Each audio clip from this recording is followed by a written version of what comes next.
Hello, my brothers and sisters. This is Zita Benson here, and I'm making this video with regards to Ijapa royalties that is currently trending in Ghana. I'm sure that most of you have heard about Ijapa royalties, but most of you do not understand the issues, and that is why you cannot even comment on it. And the journalists too that are supposed to, enlighten you and bring out the issues are all quiet.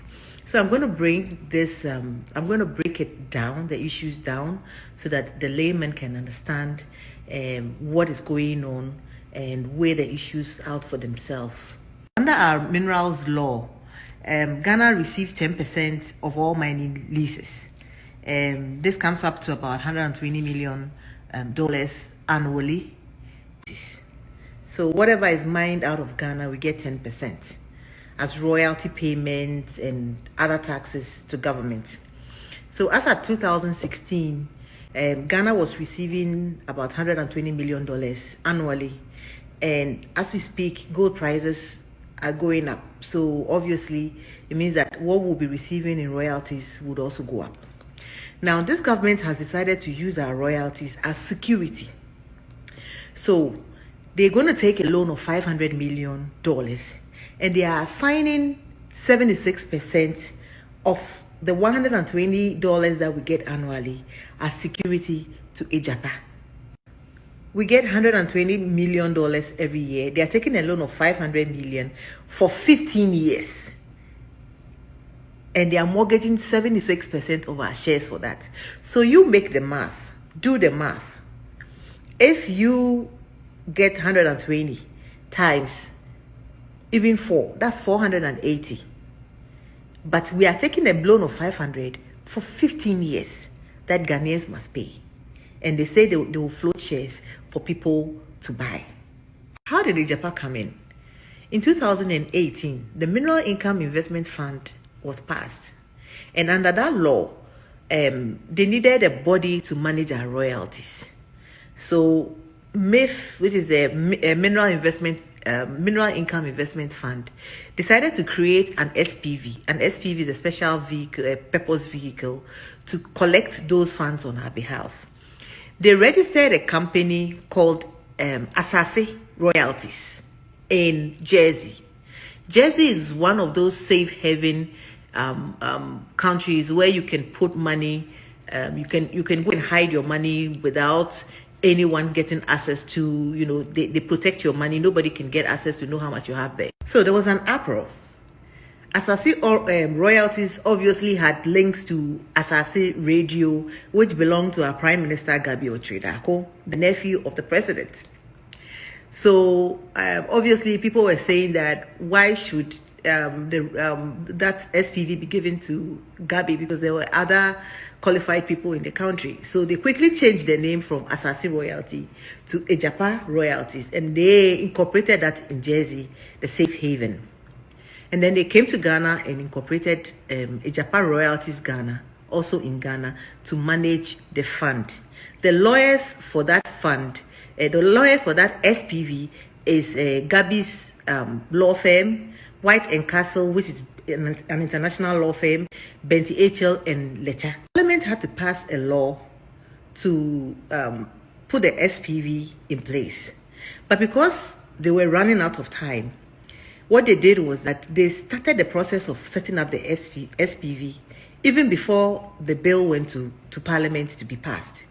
And even before the President gave his assent to that bill, Ijapa Royalties in Jersey and Ijapa Royalties Ghana had already been put in place. So the company came before the law was passed and everything. But, well, that is besides the point. According to the Attorney General, who was asked to review this contract does not favor Ghana. She gave her opinion. I have copies of the documents here. When I finish, I will post the documents separately on my page. Go there, Zita Benson page, Facebook. Go there and go and read it and understand the issue so that you know that even the Attorney General of Ghana, Madam, you've done well for speaking up for us. It's against this mortgaging of our royalties to Ijapa Royalties. She says it's onerous, it's against the interests of the state, and it is unconscionable. So, in a letter dated August 12, 2020, titled Revised Versions of Project Agreement Incorporating the Honorable Attorney General's Recommendation, she stated clearly in paragraph 3 that we note that this is a new provision introduced into the agreement which seeks to hold the Republic and the fund jointly and severally liable for their respective obligations. The AG suggested that since the fund is a corporate body, it should be held liable for its own liabilities without joining the Republic.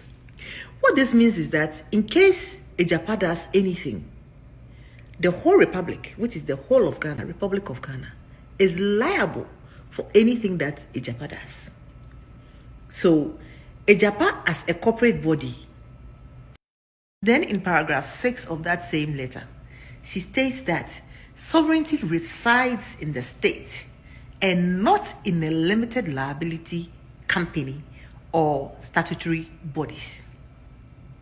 So do not tie the state with a limited liability company or a corporation that when that legal body does anything, the whole state will be held liable. Who are the people behind Ejapa? Our own senior minister, Osafo Mafu's son, is behind it. Gabi Ochiridaku is in it as lawyer.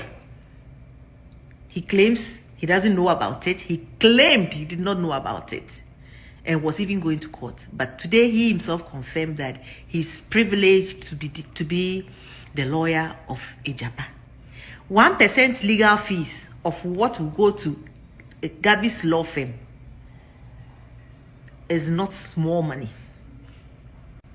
It is the same group of people that sold Electricity Company of Ghana to themselves under PDS, and they did not pay a penny.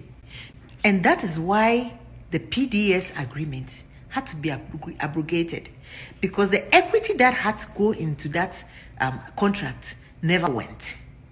And PDS was struggling because somebody had written a letter that they paid their share, when in actual fact it was just a letter that they had written.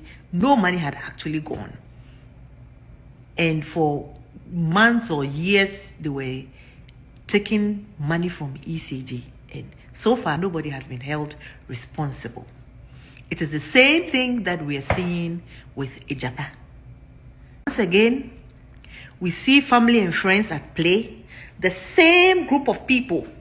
The same Osafo Mafu, Gabi, Ken Ofori-Atta, because in fact, in the beginning, I didn't mention Ken Ofori-Atta, our finance minister's name. He is the one behind all this. His letters are also posted on my page. He is the one behind it, giving the go-ahead and everything, and has put these people in place to manage our royalties. They are going to mortgage Ghana, and you and I will be paying. And even the money that we were getting under our royalties that was benefiting all of us will be going to a group of people's pockets. They've built a war chest for themselves to ensure that their generation and generations children will never ever see poverty again. Can you imagine if this had happened under NDC, under John Mahama, what all of you would be saying by now? But because, you know, I am Uncrofor, so you are quiet. So the whole of Ghana should suffer and a group of people should benefit. And then when you go and talk, they will tell you that, oh, but he's qualified. Who is not qualified? Who is not qualified? Don't we have qualified Ghanaians? Are they the only, is that family, the Achem family, are they the only qualified ones in Ghana? Are they? Don't you have qualified people in your own families that can also be put on those companies? Why didn't they make it public for people to, you know, bid for it? Because I'm sure there are qualified companies in Ghana that can also head that SPV. Same suspects, the usual suspects that we saw in PDS, that we've been seeing in all these smelly, stinky, fraudulent deals, sale of state assets, estate companies that we've been seeing, the same group of people are behind Ejapa. So sit there and shout 4 more for Nana. The next 4 more, you will not even know what hit you because they would have sold everything, including you. And I am sure you're all aware that the John Mahama Terminal 3 that he built has also been given away to the Turkish. This NPP government is raping Ghana, and you have 3 months to change that. It's up to you. Fellow Ghanaians, thank you.